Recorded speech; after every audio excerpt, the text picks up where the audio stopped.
Welcome back, Queens. It's your girl April, and this is Conversations with Soft Rain. Y'all, we are on episode 2 into my series, Plights of the Independent Woman. If you have not already done so, please go back and check out the intro to my series, and also check out episode 1, which is titled The Crown and the Cage. That way, it gives you a little insight of what we'll be discussing further along in the series. Tonight, I want to go deeper into the world of love and relationships as an independent single mother. I know that so many of us, we adorn our crowns, but we also carry those cages of responsibility and judgment and sometimes even loneliness, right? So let's sit on this throne together and unpack what love looks like when independence is not a choice, but a lifestyle, right? I came across this video from the YouTube channel Your Wingman, where Anna Georgenson is discussing single mom issues that keep high value men away. Now, that title alone had me adjusting my own crown because honestly, we need to ask, who decides what makes a man high value? Who decides that? And why do single moms keep getting painted as baggage instead of blessings? And you know what? This has come up in several different podcasts that I've watched and been a part of. And the men can chime in or react to this and give me your opinion. So you have the woman, the single mother that got married, divorced, or got married, had children, and then divorced. So now she's a divorced single mother. Then you have single mothers who were in a committed relationship. The relationship didn't work out. The relationship ended, and now she's a single mother. How I have seen across different platforms where those valuations for those mothers are totally different. The mother that is a divorced single mother is her value is higher than just the single mother that was in a committed relationship and then now she's a single mother. The relationship ended and now she's a single mother. So help me out on that and explain to me why the evaluation is different. And also drop in the comments, crowns, ladies, if you're tired of single moms being written off before a date even starts. Yeah, do that. And then let me paint this picture for you. This is something real, right? Because we're here with realness. Okay. A single mother plants her feet on the floor in the morning. She thanks God for giving her another day on this earth. She gets herself ready for her work day. She then gets her son ready for his school day. She goes to work, puts in her 8, 10, 12 hours, however long her shift is. She comes home. She completes dinner. She helps with homework. She makes sure that child gets in bed in a timely manner. Then she comes around the corner and she sees that she has a full load of laundry that can be done. So she pops that in the washer. And when she finally sits down, it's 9 o'clock. The day has completely ended. But then you get a ding on your phone, right? And it's from a mister. We're going to call him Mr. Interested. He's been showing some interest in you, and you have some interest in him. He says, "Hey, beautiful, come out and enjoy a drink with me." Part of you deep down inside wants to say, "Yes, I'm on my way." But reality is I'm already in my pajamas. I got my hair tied up.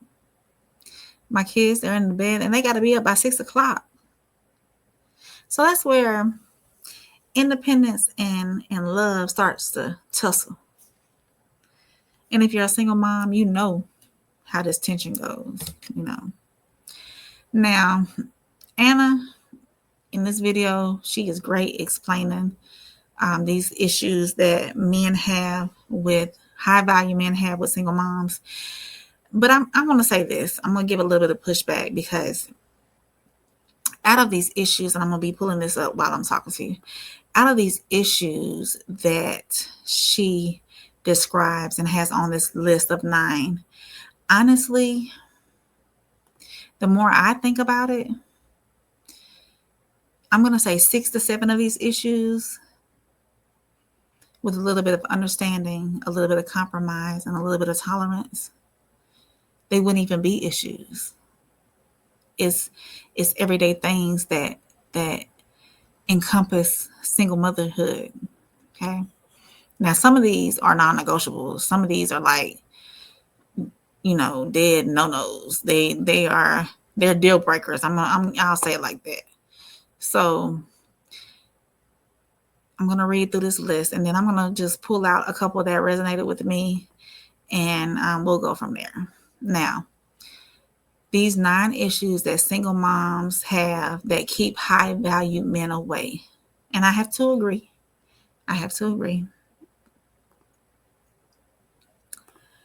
That divided attention, unruly kids, special needs children, time constraints, limited social life, financial dependence, emotional baggage, baby daddy drama, and trust issues. Yes. All of these issues could potentially keep high value men away. I'm not arguing with that at all. Okay. My argument is that these issues, with a little bit of compromise, understanding, and tolerance, they wouldn't even be issues. Okay. When it comes to divided attention, if a man cannot understand that your child comes first until that commitment is locked in, either you're committed fully or married, your child needs to come first. I'm sorry. It is what it is. Now, when that commitment and the lock-in under the covenant is done, then yes, the hierarchy changes. God, man, wife, kids. That wife puts that man first. Now, of course, reality. If my child breaks a bone and my husband is whining that he hasn't spent time with me, I'm gonna be at the mercy room with my child. So it's a lot of give and take in these instances, okay? But and thinking about divided attention as well, I want to ask the ladies this. I've never experienced this, but has a man ever acted jealous because of your child? Has that ever happened to y'all? I haven't ever experienced that. Number 2, unruly kids. Of course, kids acting out is a turnoff. And in this video, she says that men don't want to deal with bratty kids. I totally agree. That woman, that single mother, should be teaching her kids how to be respectful, how to be a great human being. One that's near and dear to my heart is number 3, special needs children. There are children that we're blessed with that will need assistance from the time they take their first breath to the time they take their last breath. And that's all it is. That's facts. That's reality. And, raising a special needs child takes patience and love. That responsibility, though, should not scare away the right man. It'll reveal him to you. The wrong one is going to run. The right one is going to roll up his sleeve and say, we're in this together. And that's real value. And I will say this, and I'm going to touch on this because we have, as men and women, we have to do better with the vetting process when it comes to our children, especially if we have special needs children. If you're a woman and you have a special needs child that is severely autistic, nonverbal, that will need to be taken care of until the last day you take your breath or that child takes its breath, then that man who comes into your life has to know and understand this, has to tolerate it, has to have some compromise and understanding. That's where I'm saying that 6 to 7 of these issues that's on this list, it can be resolved easily with the right man. And the same goes for a man too. If a man has a child who is special needs and is going to need that special care daily for the rest of their life, that woman has to come in with understanding and compromise and tolerance and know that this is in for life. You have to do, both men and women, my advice is to do vetting when it comes to this. If you have special needs children, please do your due diligence in figuring out if this person is really going to be there for you and your child no matter what. It's not an easy thing. When the Lord blesses you with a special needs child, he knows that he's giving you that test because you can complete it. He knows that you are able to deal with that on a daily basis. And in doing so, that woman or that man that's coming into your relationship has to be able to do the same thing. Going on to number 4, time constraint. Single moms are busy. My calendar that I have over here, jam-packed. Honestly, for the month of September, besides the weekends through the weekdays, there's 30 days in September. Let me see, 1, 2, 3, 4, 5, 6, 7 days on my calendar with nothing on it. Nothing. That's it. Out of 30 days with nothing on it. Our calendars are packed. Some days it feels like a marathon. But a real man, a high value man, is not going to say, hey, that's too much. He's going to come in and say, hey, how can I make your life easier? What can I do to assist you? Now that's partnership.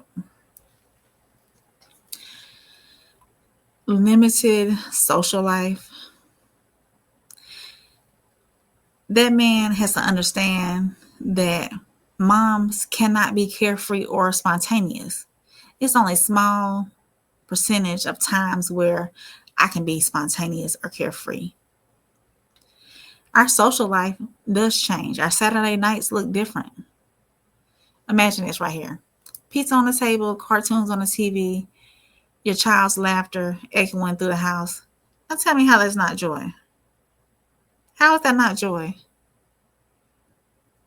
The man, the right man, knows love doesn't live in the club. And that's what Norris with Souls of Thought and Classic and Uncle Plug TV has been preaching. Love doesn't live in the club. The wife does not live in the club. It's right in your living room. Going on to number 6, financial dependence. This is where I gave a little bit of pushback when I was listening to it for the first time. Men, they might not want to support another man's child, and that's fine. It is what it is. But what men need to know is that we're holding it down without them. Even in our lives, we're holding it down without them. So the single moms I know that's in my circle, we hustle harder than anyone out here. We stretch dollars. We make miracles happen. I'm on my Dollar General app getting all these discounts. Just yesterday, I saved $30. $30. If a man can't see value in a woman who is already running her household efficiently, that's not high value. It's not high value at all. He's just stingy. We don't need rescuing. We need respect. You know what, too? I will say this. There's a lot of independent women, including myself, that's holding it down financially on their own, okay? Who does not need to be dependent on anyone when it comes to finances, okay? But I will say this. With that being said, with that being said, independent women like myself, even if we needed help, we have a hard time asking for it. Not only do we have a hard time asking for it, we have a hard time receiving it. So, honestly, if you're a man and you're in a woman's life that is independent, single mother, holding it down, that has not asked you for anything, and you would like to contribute financially in some way, you're just gonna have to do it without being asked. Prime example: if I'm on the phone with you and I'm talking about my son, he needs new cleats, he tore up this, he tore up that, or he needs something, a new helmet, or something happened with his winter coat and I'm trying to find one. Take the initiative. If you want to help financially, take the initiative to say, hey, I just cashed out you such and such, go ahead and go out there and get him a book bag or get him a new coat or, whatever you may need. Another scenario, that single mom, she finally has a chance to take a trip somewhere out of town with her girls, going to a concert or going to the beach or going out of the country, whatever it may have you. If she has never asked you for anything, for any kind of help financially at all, if she's never asked you for anything and you want to help, be like, hey, I know you're going out of town next week. Here, I'm going to cash app you some money before you leave so that you can enjoy yourself. Have fun. Do something for yourself. Buy that extra drink. Get that extra outfit.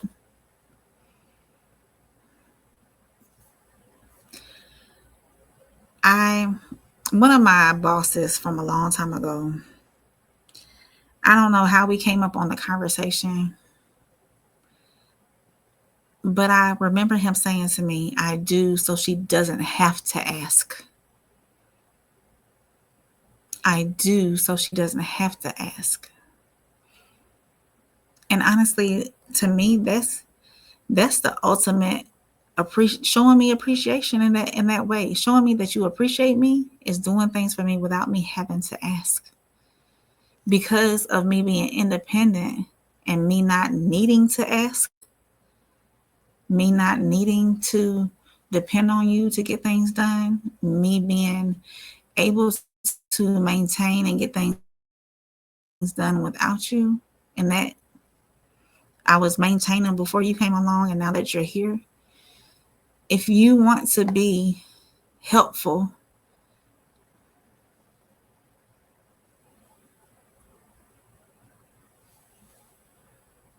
there it is. I just gave you the code. Crack the code. You want to show your woman your appreciation? Do without her having to ask. If she's being the most wonderful woman to you and you couldn't ask for anything better, do without her having to ask. Boom. There it is. Let's put old girl back up on the screen. Emotional baggage. Y'all know we don't need to be bringing emotional baggage into these relationships. We should be healed fully before we even think about moving forward with anybody else. Baby daddy drama.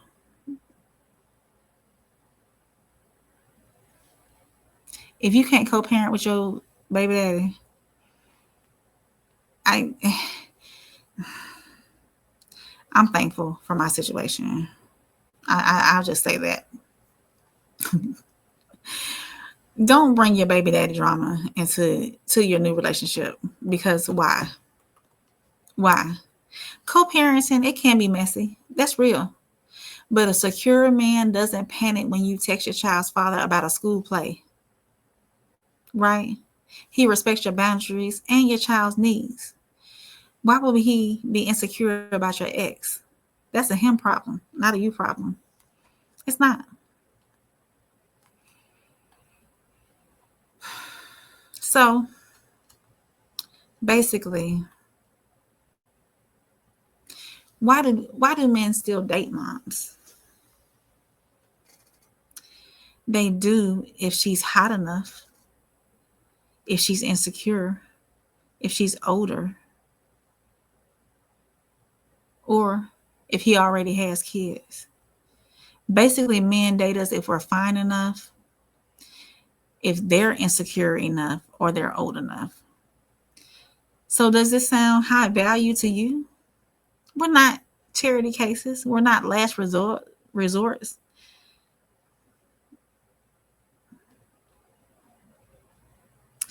If you ever refuse to be someone's backup plan, drop a purple heart in the comments. Let me know. So in closing, I know we talked about a lot, and I really wanted to go. I didn't want this video to be too long, and I wanted to go over some other stuff, but I'm going to have to break this down a little bit further. We're going to get into it a little bit deeper because it has to be talked about. So here's my truth. The only thing that keeps a so-called high-value man away, honestly, is his own lack of value. Independence isn't baggage. It's not. It's a crown. And any man who can't see that, he's not your king. So, since we talked about children for the most, I gotta get out my handy dandy. Let me take Anna. Let me take Anna off. Let me come on back up here. My handy dandy. Prayers and promises. We're gonna talk about the children. Talk about the children. And it's in here. That's in this book. Let me find the page. Okay, children. Oh, we got 4 verses for children. The first verse is from Proverbs 22, verse 6. Direct your children onto the right path, and when they are older, they will not leave it. Then we talk about this unruly kids. If you direct your kids to the right path, they wouldn't be unruly, right? The next one comes from Deuteronomy chapter 6, verses 6 and 7. These words which I command you today shall be in your heart. You shall teach them diligently to your children, and shall talk of them when you sit in your house, when you walk by the way, when you lie down, and when you rise up. Number 3 comes from Matthew, chapter 19, verse 14. Little the children come to me, and do not forbid them, for of such is the kingdom of heaven. And the last one, and this is the one I had when I was blessed with Aiden, my son. I had this verse on his onesie. Was it a onesie? Yeah. Before we left the hospital. Because honestly, and this is something I'm going to talk about too on a future episode of another series, is I never thought that I could bear children. I was 32 when I got pregnant and had my son. So that in itself is a blessing. Being a mother, being blessed to be a mother is a great blessing. It's a great blessing. And this last one is Psalm 127, verse 3. Children are a gift from the Lord. They are a reward from him. And the prayer that goes along with that is, Father, as I reflect on how you treat me as your child, I am inspired to love and care for my children the same way. Remind me daily that my children and family give me the best opportunity to honor you. You have blessed me with the joy and gift of motherhood, and I am so thankful. So in the comments. Y'all got a lot of tasks. I gave y'all a lot of tasks today. In the comments, tell me how can you show your children that they are a blessing today? That they are a blessing today. It has been good. I know we talked a lot about a lot. And episode 3 will be coming sooner than later. I'm really trying to push these out because I want to move forward with other things as well. I want to go live, and we're gonna get all that rolling. Like I said, this is a new adventure for me. Thank you again to Norris over at Souls of Thought for even encouraging me to do this. I will forever be grateful. Yeah. Adjust your crown, queen. Rest your heart. You are loved. You are held, and your reign is safe with me. Her voice, her truth, her throne. I'll catch y'all next time.